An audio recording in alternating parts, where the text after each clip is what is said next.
Multitasking. Make sure you can be seen. Get in the camera. Hey guys, happy Hello. Friday. How's it going? Welcome to Finance Friday. This is the show where we transform. We're going to do some transforming today. Oh, amazing. I'm excited. So your chair sunk down already. You look like you're shorter than me. I need to come up here. How do I do so? I don't know. There's a lever or something. There is a lever, but I can't. This is a show where we transform your relationship with your money by giving you the information. Did you figure it out? Yeah, I'm getting it. There you go. The information that you need to grow and protect your wealth. I'm Amy Novakovich. I am here with my good friend Brien Spina. How are you, Amy? Thank you for being here. Thank you so much. I appreciate it. So you may have caught our little conversation on his podcast. Yes. Right? Captain's That's right. Log, where we drive around. We were driving. In the rain. And you were admiring my driving skills. The technique was very on point. Yes. My husband would say I'm an awful passenger. I might be.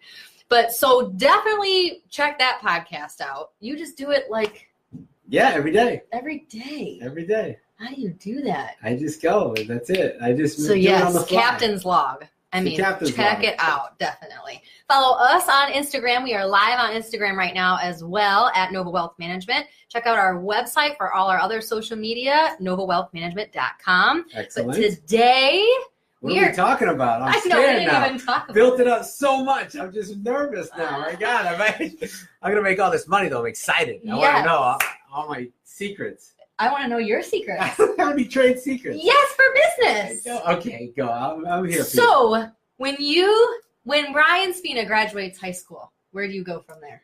What were you doing? I decided that, actually, it was interesting. I never had a real job. So, I never worked for anybody. I had a couple literally weekend pizzeria jobs. But for the most part, it was just me doing these little hustle things, and my parents being part of it, them basically driving me around until I had my license and helping me sell corn stalks at Thanksgiving and Christmas wreaths and Christmas trees and poinsettias for Christmas and roses for Valentine's Day and Easter lilies for Were you Easter. a Boy Scout? No, I was not at all. But I did fish a lot. I love to fish, and I played baseball. And when I graduated high school, I basically went off to college, and I didn't really know that there was such thing as being an entrepreneur until. But you were always kind of doing it, though. Always. I never stopped. I mean, I hustled flea markets. I had artists making handmade pumpkins, airbrush pumpkins for Halloween, selling thousands, at multiple different, trade shows or flea markets. So you were just born a salesperson? Yeah, just weird.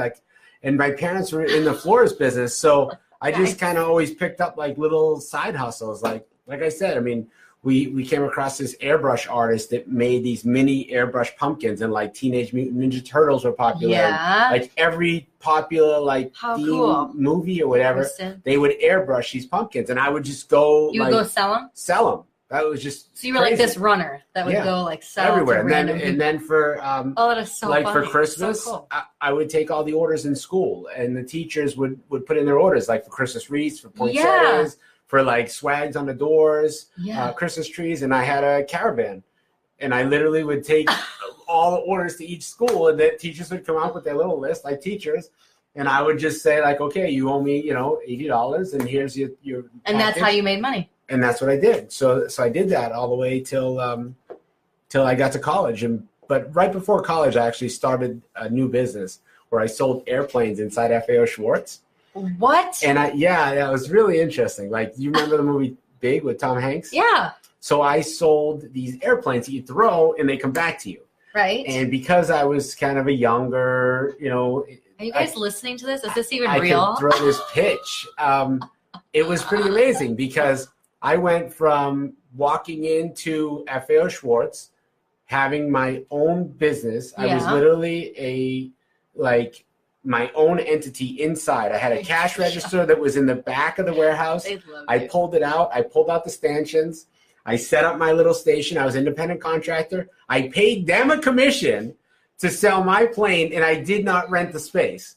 It was wild, a wild business model. So every sale, literally I made profit on every one, like a huge profit. They were 55 cents each.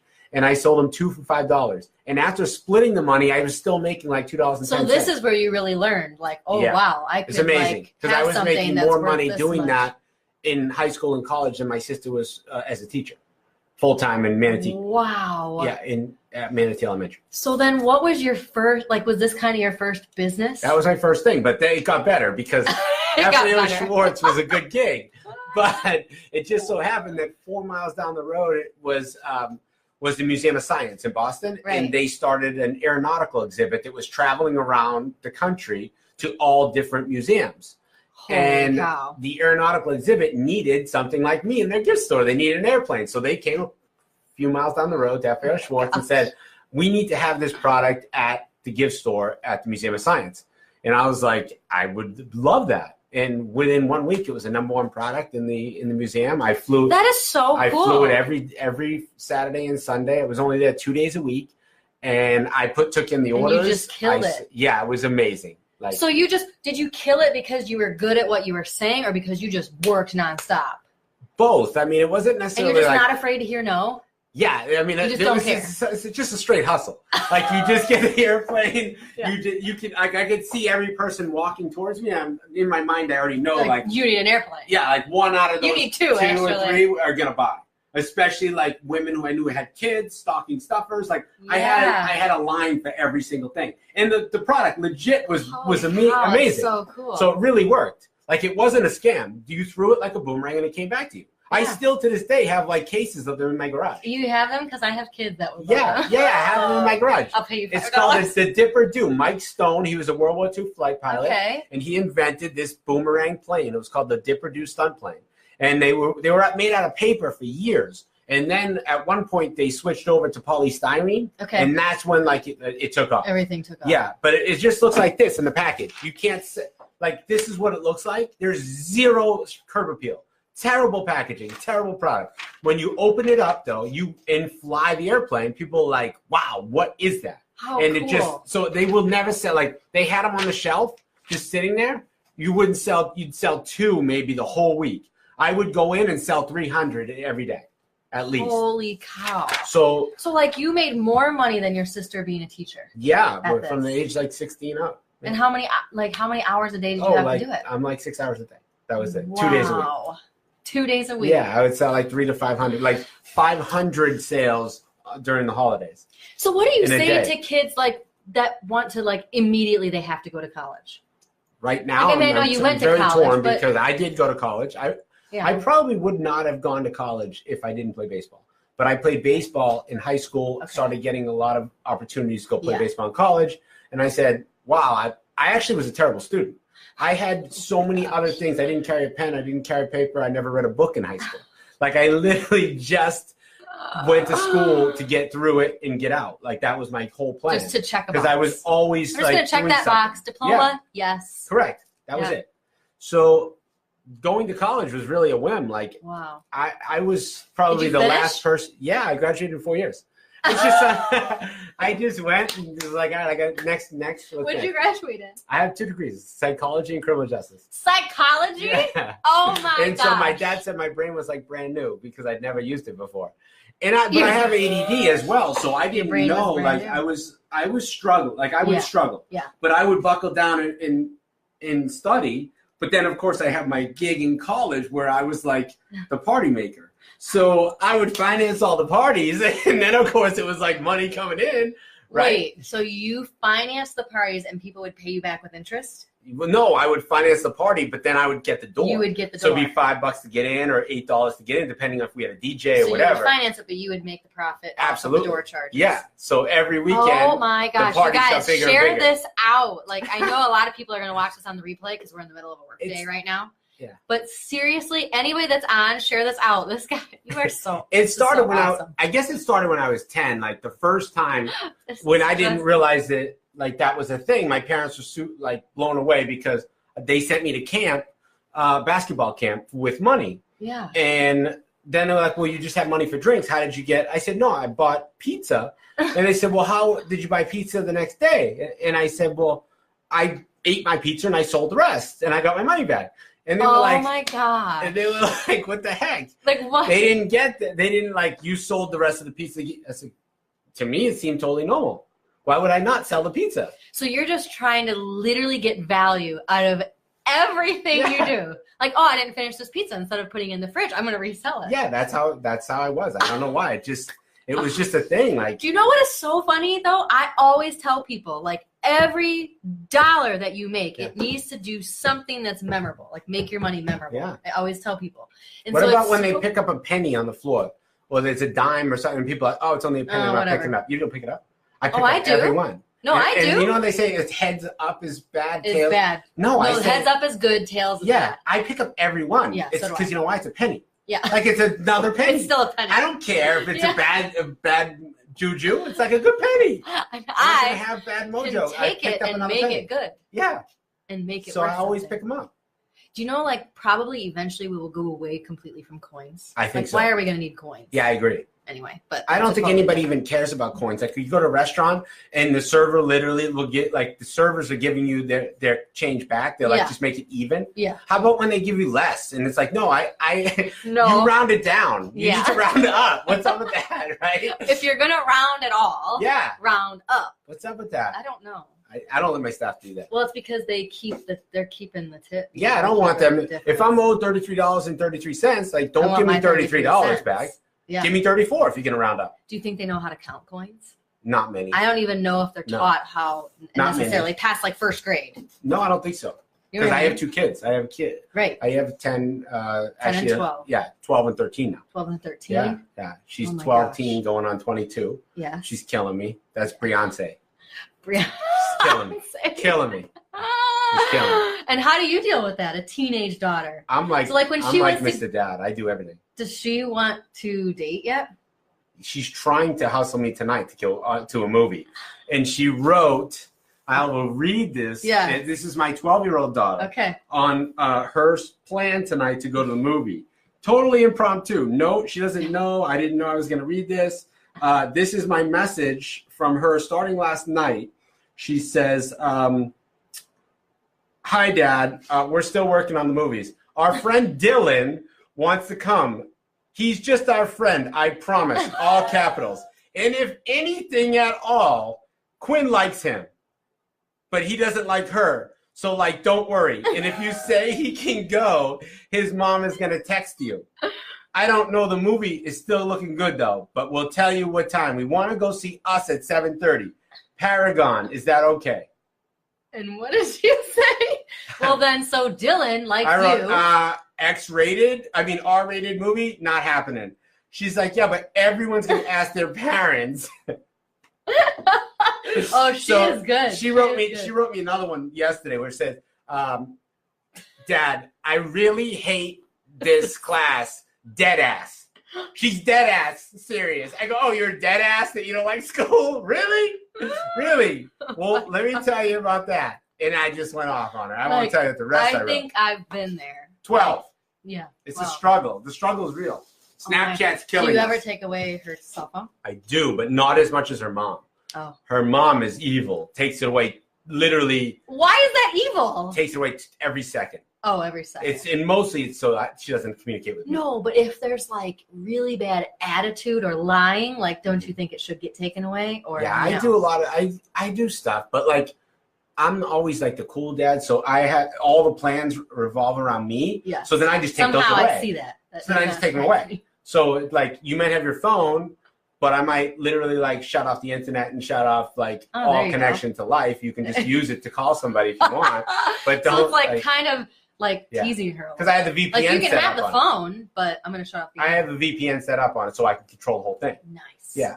So you can be the fun dad but also controlling what she's doing. Oh, you're smart. Yeah, but she's still, smart. She's trying to hustle me every day. Guys, here with Brien Spina. Thank you for joining. Hi, guys. I think we have talked more about kids right now than business. That's okay. It's fun. People want to know that. Everybody with money has kids. Well, and everybody with kids know the struggle is real. Yeah, because they need money to support these little guys. Absolutely. Right? These little monsters. It does take a lot. Did you do like Florida prepaid or what did you do for the kids? Well, we don't want to talk about the first Florida prepaid. So you know how they changed it with the differential insurance? Yes. So prior to that, my ex-wife decides that she wants to use that money to get her boobs done. Oh. And so then the second time, that was without my knowledge. Okay. She just took the money, got the fake set, and so then there was no kid, like really nice, right? There was an amazing move. Then I had to re-up, so now I pay the differential too. Lovely. That is really But I do USSA. USAA. Is that a good move? Like I put money in that every day. The 529. Yeah, I think so. Yeah, so that's for the kids. So that'll grow invested tax free if used for college. Yeah, so I do that. I do that for them, which is that'd be great. Another way, right? And that way she can't take it out to get her ass done or something. She's done. I mean, she can't do anything now. Okay. Yeah, she got traded in for a new model. It's not happening. Don't judge. Yeah. Maybe she needed that. I'm assuming something because I didn't put my name on it. You never know. Nope. So as far as, let's stay on the money talk, the business talk. So the business, your first business after college that was really successful. Oh, no, my first business was interesting. So I got my captain's license because I applied for a job with the U.S. Fish and Wildlife. I wanted to run one of those cigarette boats that they have. They have one in Fort Myers. Yes. And I wanted to run one of those nighttime cigarette boats. Okay. But I had to have my captain's license. So I went right after. When you say run it, like you literally. I wanted to be the captain of the boat. And because I was already, I had been 2 years, I did my internship with the Florida Fish and Wildlife. Okay. I left Boston each winter and stayed down here for a few months and did my internship, got my hours, and then went back. So I loved working with the wildlife police. Yeah. So I thought, okay, there's a position in Fort Myers. That sounds perfect. Yeah. U.S. Fish and Wildlife, like customs. Right. That was also a big thing, like in 2009, even like it is now. Again. Yeah. So I got my captain's license because you had to do that to have the boat. They didn't call me for 2 years. In the 6 weeks after I got my captain's license, I had already bought a boat, started a business. Bought like Marco Island charters, fishing in Marco Island. Like so you idiot, I thought I was so smart. Yeah. I'm like, nobody owns all these domain names? Oh my God. Oh my gosh. Yeah. Okay, I'm totally take them all. Right. For Marco Island. Like population of 15,000. Why didn't I buy like Manhattan? Right? I'm buying Marco Island like it's like a big thing in 98. Like how are these not taken? Yeah. I should have bought everything. Everything, right? Why did I just stop there? Yeah. So I think I was so smart. So anyway, I did this, and so MarcoIslandCharters.com, and I named the company. My boat was Satisfaction Guaranteed. That was like a joke. Like I just named the boat Satisfaction Guaranteed. Yeah. So lady says, "What's the name of your business?" When I go get my business license at the Collier County Occupational License Office, and I said, "Satisfaction Guaranteed Fishing Charters," and that was the name of the business. And so did you guarantee? Guaranteed every time. Guaranteed. I guaranteed catch every time, or they got their money back. And only one time in 12 years. That they didn't get a catch? Yeah, thousands and thousands of trips. I had 12 boats. I had captains working for me every day. After the third year, I started hiring captains because I was fishing 7 days a week. And you're like in your 20s and 30s at this point, right? No, I was 21. Yeah. So I was 21. I started the business. Okay. And I started fishing. It got to the point where I was busy every day because people in that industry, the captains originally, back then were like, oh, you have to like kind of cultivate your own clientele, right? You have to have like, oh, you have to be a fisherman and you have to have these clients that come back year after year after year. And I'm thinking, we're in a tourism island. Why is that like what everybody tries to do? I don't care if the same guy fishes with me for 2 weeks. Right. No. So I basically took out the biggest ads, went on the internet, started running like all these ads, fishing, blah, blah, blah, do all this stuff. Right away, the business was going nuts. I was fishing every day. And then it became so much that who wants to fish 7 days a week? So like how many people would you take out to fish? When? Like when you would go out, when you would take Well, it was only two. That's the key. Because in the flats business or in the guide world, like 1 to 2 people are key. 3 is max, or you could get a 6-pack boat and kick up to 6. So you'd only take like 2 or 3? Yeah, it was $500 for 4 hours. I was just going to ask you. So then you could make $1,000 a day minus your expenses. You could make good money. But you can only make good money if you're booked a lot. Like it looks great on paper. Yeah, right. Because you do you think about like, first of all, I did no business. Think about like how much did it cost me? Correct. And I'm making this much. So it's like makes perfect sense. Correct. Except when you don't get a call for 3 weeks. Well, yeah. And you're sitting there waiting for someone to go fishing. Yeah. Then all of a sudden all those expenses get eaten up. Like all your profit's gone, right? Right. So it got to the point where I was fishing 7 days a week, twice a day. and I couldn't grow any more of the business. Yeah, you're beyond. And I was answering the phone, like I'm taking all these calls. So you have to hire somebody. So I started hiring. Right. It took me 2 years and 3 boats to make the same profit as I was making that 3rd year working every day. And doing it yourself. Yeah. It took me 3 years. And so then it took you 2 to 3 years to actually catch up to your break even of to where I was before. Huh. Because it was very profitable when I was fishing every day. Because you probably had to pay people pretty well to make sure they were loyal. Absolutely. And that they didn't take your clientele because then... And make sure that satisfaction was guaranteed. Absolutely. Absolutely. And then I got into the sponsorship aspect of it, where I was doing like TV shows at ESPN and fishing and that kind of thing. Right. Then I started working like, okay, if Yamaha is going to give me motors, I'm not going to buy a $15,000 motor every year. No. Hello? Like G. Loomis, Shimano, Abu Garcia, So then Berkeley. these brands start paying for your stuff. Yeah. But again, instead of like going on Facebook and like shooting videos and like telling people I'm sponsored by it, I didn't. I was just working like the internet and doing like, some ads on Google and that kind of thing. But at the end of the day, I could have like blown this thing up to like a huge media empire back then because no one was doing it. Right. And I was shooting video and we were on TV, but instead I was focusing on TV. Like I should have went to social media. Yeah, but social media, like what was really even around? Facebook was there. Was it Facebook? Yeah, I believe Facebook was the thing. Oh my gosh. Yeah. So that would have totally blown up. It would have been amazing. I know. Instead, you opened a comedy club. Why didn't I just buy domain names? Like, keep buying all People those do domain that names. though. People go yeah, out today, and buy. but in '98, everything was available. Right. Like there was so much available. Yeah. You could have bought like. Yeah, but shoulda, coulda, woulda. I know. Like anybody could have done that. Yeah, they could have done that. Yeah. Here with Brien Spina, if you're just joining us, I'm actually going to share this out. Sorry, Instagram guys. If you want to join us live on Facebook. We're good. How do I disconnect this thing? Oh, it's locked in. I got you locked in. How do you unlock it? Let me lock and load. We're locked and loaded. Yo! We're locked and loaded. Are we Never ending it? Are we ending it? Or are we well, because I want to share it out on Facebook, on my Facebook page. Okay, so we're going to Brian's teaching me how to do a lot of social media because I am very social media. Okay. I'm a novice. Not really. So I wanted to share it out on my Facebook page. Okay, so we'll do it. You're going to do it? Yep. Okay. So in business, would you say your philosophy is... This is interesting. You see where I'm going with this question or not yet? Maybe, yeah. Would you say your philosophy is spend all the money that you make to go as big as possible? Mm-hmm. Or would you say that maybe you should take some of that profit and keep it for other businesses? So do you keep pumping all that money back in this one business to blow up? Or now that you have multiple businesses, do you keep some of that money and diversify yourself for different businesses? No, I share. I do both.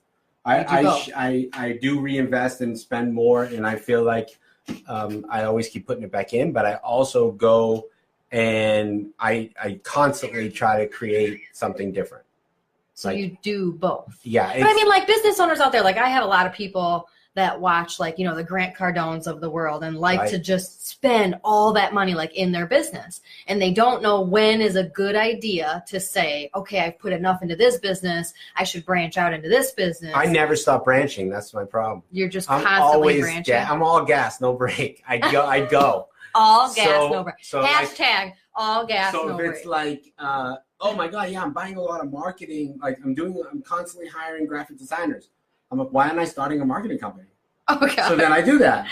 So it's like, whatever it is. But if I have an idea, I tend to act on those ideas really quick. People have no idea. Like when they go into your comedy club, I guarantee you people have no idea that you behind the scenes, like this is just one of your many, many, many, many businesses. Yeah, they probably don't. But the other thing is like, there's so much data that's coming in for that business. Like we do so much marketing. And there's just constant like databases. We have 222,000 emails. We have 100 easily. Because like I went to your show, one of your shows recently, and they text me like every week, like you're gonna come to our show tonight. You do not. I do it all. You actually send those texts out? I send those messages. I send about 6,000 to 8,000 messages a week. Holy cow. I do the That's email. So cool. I do all the marketing. I do the text messaging. I run all our Facebook, so Instagram, YouTube ads. I do all of it. So, okay. So like when you're looking at a business opportunity, how do you determine like, yes, I'm going to go for it or no, this is junk? Since you're like to buy a business or to start a business? Okay. Because I can walk into any restaurant and instantly know like what kind of profit usually it is. Like, so you would know if you should like buy this like in 2 times, like 2 dinners or usually, So what is it? What is well, it? I mean, I can calculate how much staff they have. I can what calculate they're charging for their prices, the quality of the food is. probably. Yeah, and right? It's pretty. I mean, it's very simple. And then you can take into a consideration an estimated rent amount and how much money they have to do. But the restaurant business overall as an investment is a very tough. Well, because the management is key, right? Absolutely. Like management. Yeah, management's key. You're judged on your last meal. It's not the same as other businesses. Mm-hmm. How many times you go to a restaurant, eat there 20 times in your life? You go and you have a terrible meal and you hate the place and you don't want to go back. It's like, really? You've never burnt something in your kitchen? Like, they're trying. They're doing the best they can. Like, I feel bad. Do you know it's so funny that you say this? Because I've been to so many events at the Ritz. Yeah. The Ritz-Carlton, right? Mm-hmm. And I've been to a lot of events. They've been really great, whatever. But yesterday we had a charitable event. See where I'm going with this? Yeah. And there were just a couple of things. And I was just like, this is ridiculous. And you were pissed. This is the Ritz. Yeah, I know. No, I get it. And I was pissed. Yeah. Well, you pay the price of that. So, you're expecting. I was like, I don't think we should not have our event here next time. Right. Of course. You're so right. Okay, so what about other businesses? Like, because, you have like the vodka business, like, and you have like this alcohol. That I started in 12 years ago. I came up with the idea that I wanted to sell Marco Island vodka. And I wanted to make a Marco Island exclusive your own vodka. Yeah, I made it in the Netherlands. It was distilled there, shipped here, and I sold it under Captain Brien. But how did you come up with this idea? Like all of a sudden you're sitting around one day and you're like, oh, I want to make. It wasn't the vodka. It was the idea that I had my own brand that people would still say, oh, Cat, that's that comedy club and restaurant.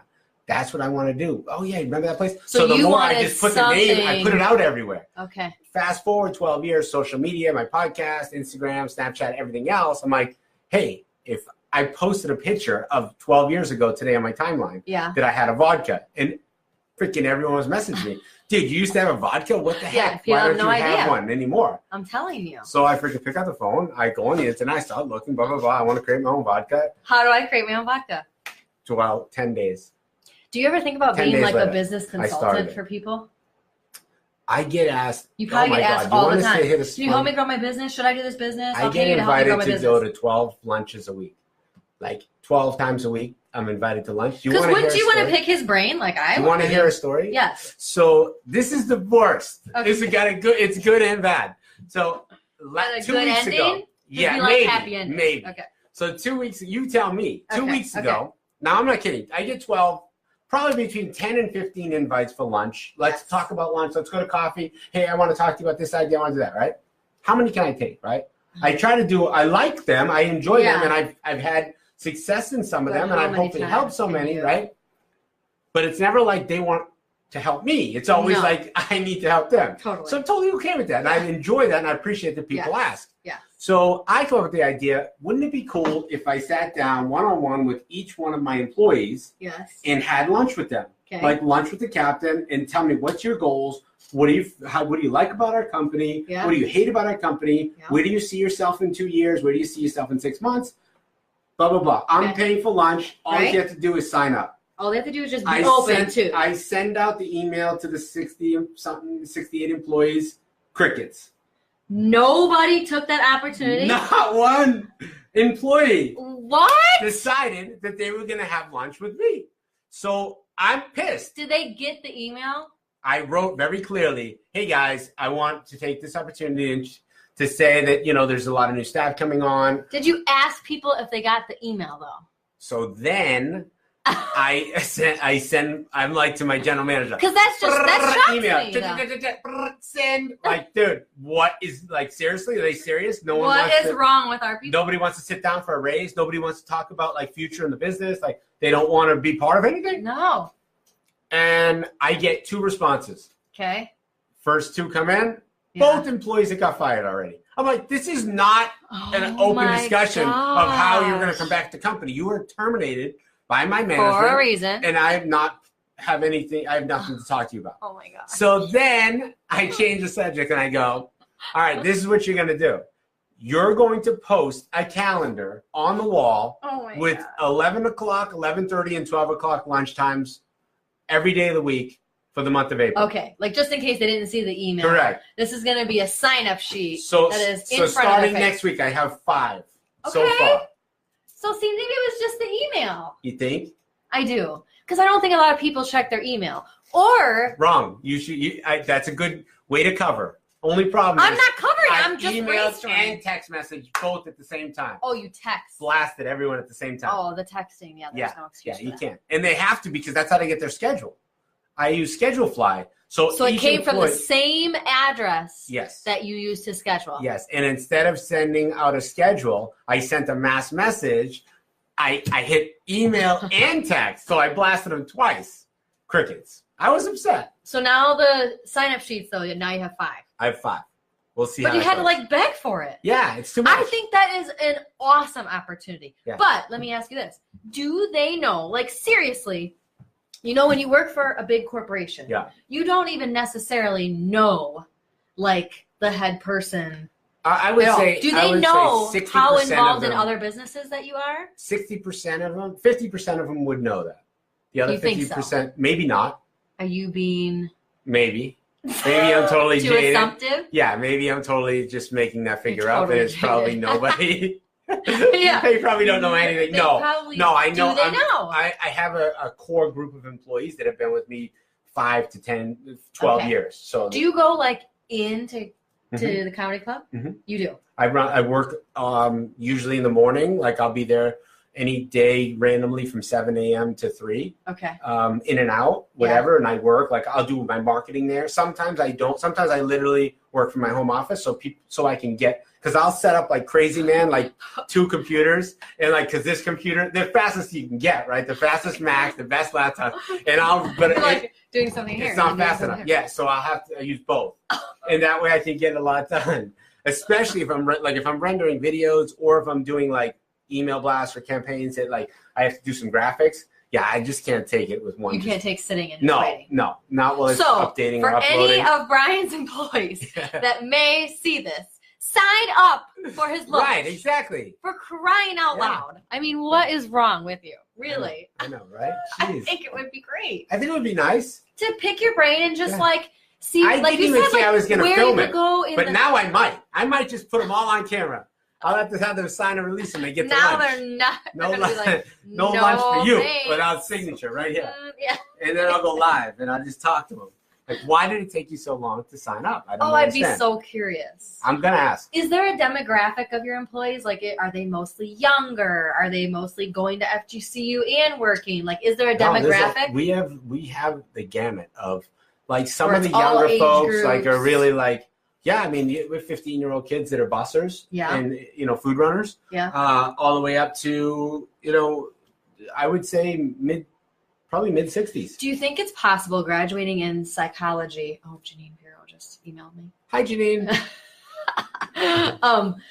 Do you think it's possible that the mindset of employees that work for someone versus an entrepreneur, right, or a business owner, do you think it's possible that the mindset of somebody that is working for someone, maybe they're happy, maybe you make them happy and they don't need to think bigger than that? Do you think maybe there's a personality of somebody that works for someone else that maybe they're content? I do, but out of 60, maybe this is a 70? test. And what if I go to lunch with him and he hates me? Yeah. Then am I going to get fired? Maybe it's not worth the risk in their mind. They have that mentality. I be. Really like my job. It could be. And I want to be content. And I like I'm my a little pay. high strung, so maybe that's why. Oh, maybe. You're intimidating. I am? Well, I don't know. I don't know if I try to be open, but I think I'm assertive.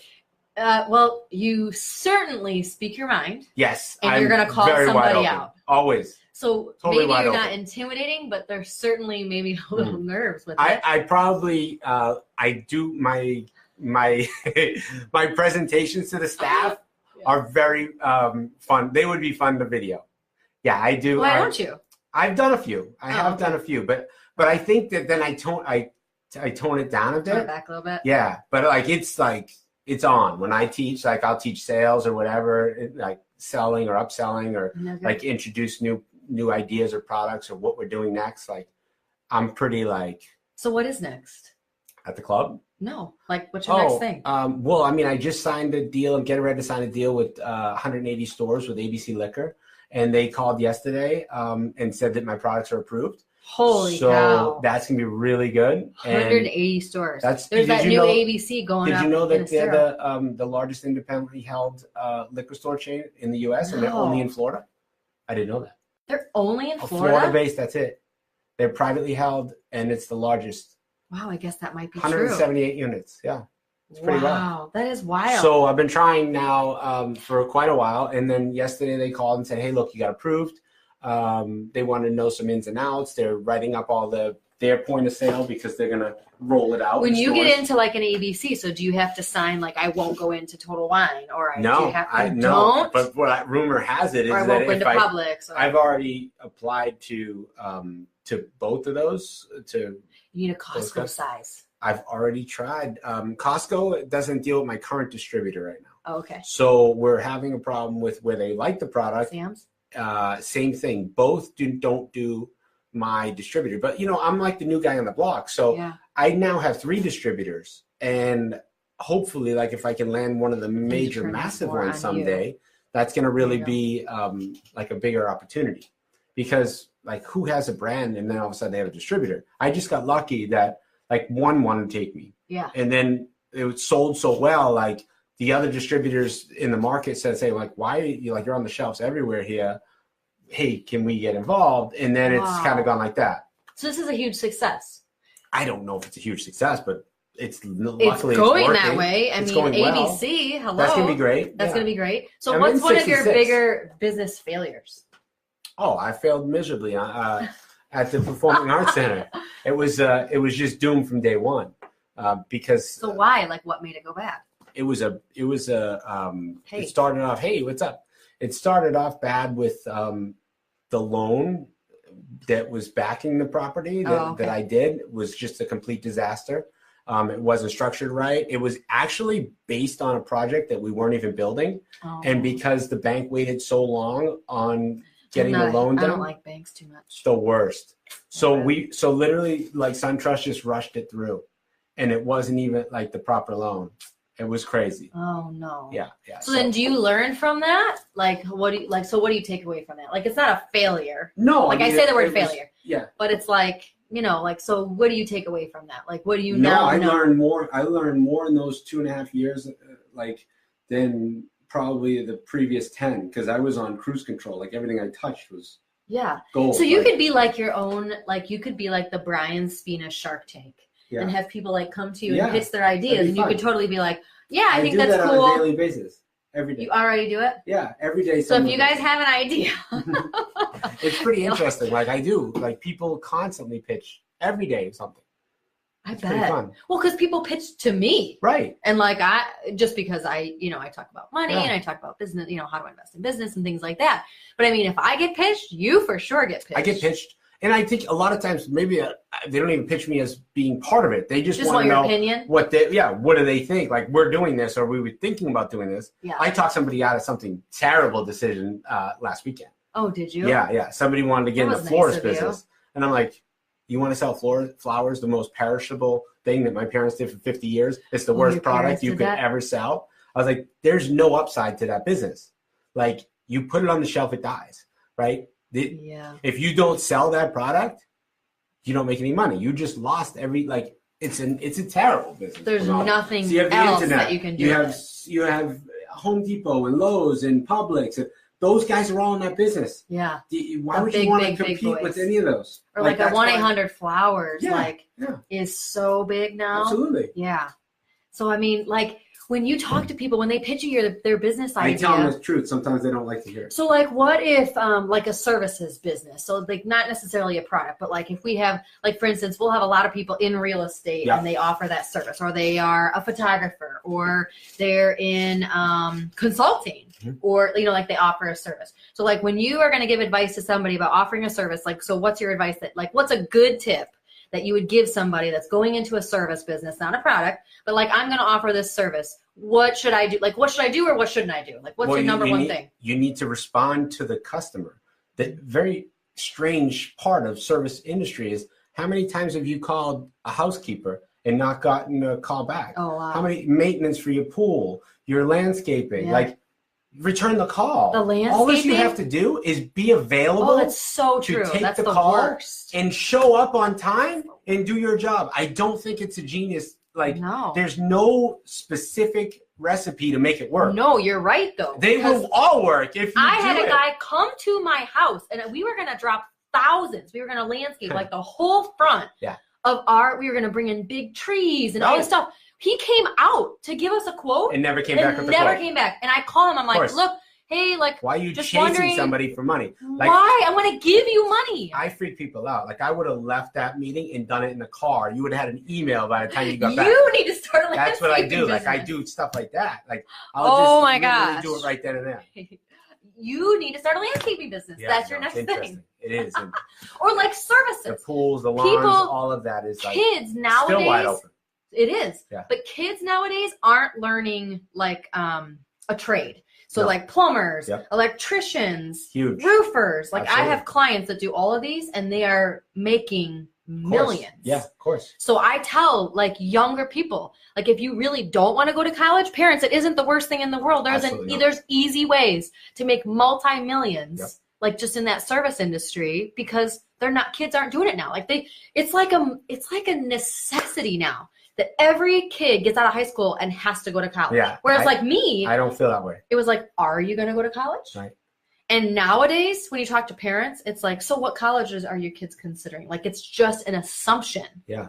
So do you think entrepreneurship is dying, or do you think? No, I think it's as big as ever. But I do have to say, like in high school, I was doing all those things, and only the kids' parents that really like knew what I was doing or like the moves I was making would respect like me. Otherwise, because I wasn't a great student, I was like, luckily I was a good athlete. So everybody knew me, and that was a big thing. Yeah. But I was known as like not a good student. So other parents are like, meanwhile I'm thinking like, you don't understand. Like, I know your son is doing like, he's doing drugs and drinking every day. Meanwhile, like you're badgering me because I'm not like a straight A student, but here I am like hustling, making like, money you're making every day. Yeah. So that's kind of like the way I would always think. Oh yeah, for sure. No, I would be so proud of like my kid. They go out in business. I am. My daughter's crazy. Like 6 years old. She's making brochures on Saturday morning to have a lemonade stand. She has like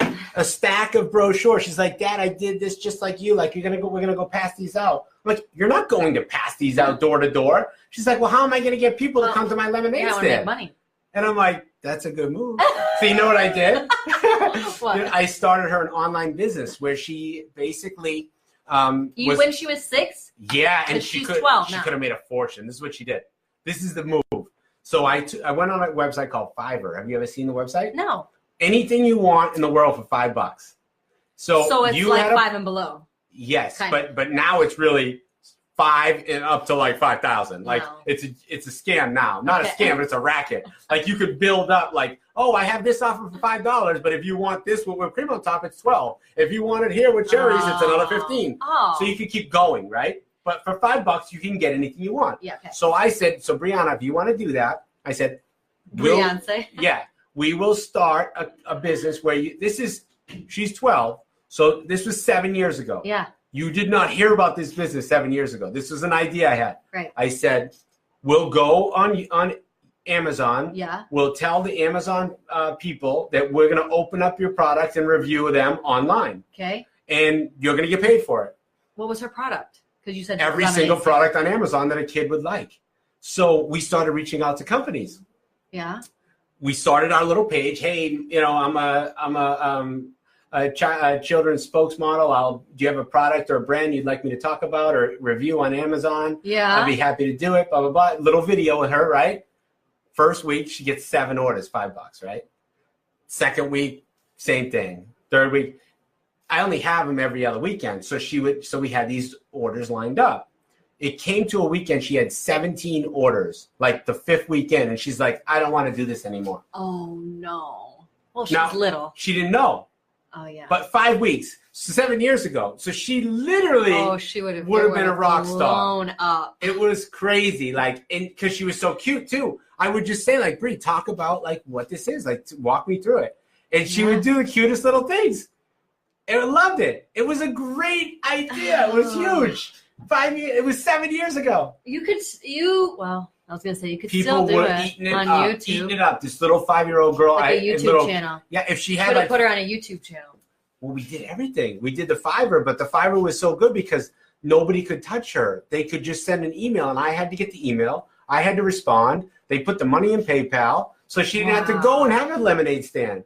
She didn't have to do that, like talk to people and like go out on the street. She wanted to sell. Right. She wanted to make money. She knew that. Wow. So do you tell her now that she kind of every day, every day? Because you know what she does? She watches people on freaking line open up presents. Yeah. And open up gifts. That's what they do. Yeah. And like put literally, makeup it's just on. their hands. And put makeup on. Opening up toys. I'm like, really? Like how many makeup? You had like 4 makeup companies send you like makeup. Like so that was your idea. She still has a page. 7 years it's adorable. Ago. I still have all the videos of her doing all this stuff. And like somebody said, one of the products was so cute. It was a tooth, the tooth fairy, and it was a pillow tooth. And you put your tooth in it, and you went to sleep. And then your mom and dad took it, and they put the money in it, and that was on your pillow. It was like a pillow shape, like a tooth. And that was the cutest thing. I still have the video of her talking about it. Like, did you lose your teeth? And she's like, you can put it right in this pillow. And then in the morning you wake up. It's so fun. You have something in there. Oh my God, so cute. Aw, yeah, my daughter's 4, and I've had her on videos like talking about like stuff. People eat it up. They love it. Yeah, like she talks about all this stuff. Yeah, it's clickbait. Awesome. It's good clickbait. Oh my gosh, I feel like I could just sit here and talk to you forever. Like, there's so many different things, so many ideas. It's fun. How can you tell them how people can find me at contact Captain Brien. You want to find my spirits? It's Captain Brien spelled out, and Brien is BRIEN.com. I know it's like I feel like a very short. You give me a very short seat. Thank you very much, Amy. You can follow me on Instagram at Cap Brien, CAPTBRIEN. Facebook as well. Google Brien Spina, and Brien, I'm the only one on Google, so you can't miss it. BRIEN. Yeah, that's all you have to do is BRIEN. Did you change your name to be like that, or was it? No, that was a really good move, though. No, my parents jinxed me and blessed me with that name because all my sisters have E's in their names, so they wanted to put an E in there. Yeah, that is a blessing. Yeah, but yeah, people. It's like O'Brien, but they say Brien. They look at me and they say O'Brien. Oh, yeah. But it's none of that. It's just Brien. It's just Brien. Spelled differently. You're so original. Apparently it's not the right way because wouldn't other people be spelling it like that? I am so sure people have told you, like, don't you know your name's been spelled? Yeah, absolutely. Yeah. As a kid, they're like, no, son. No, right. no, honey. I'm like, yeah, that's the way it is. It really is the right way. Anything else you want to say? I think we kind of covered it. No, I appreciate being on the show. Thank you so much. It's fun when I get to guest on someone else's podcast. Yeah, you're not used to this, right? They can go to my podcast too. It's the Captain's Vlog. For sure. You guys don't want to miss that. It's the Captain's Vlog on iTunes, Stitcher, SoundCloud, Podbean. Find it. It's good. It's out there. Podbean. I've never even heard of this. Well, you got to get into it. You got to go. You got to make moves. I'm going to tell We're making moves, Amy. We're making moves. All right, guys. Thank you so much. Have an awesome weekend. Thanks.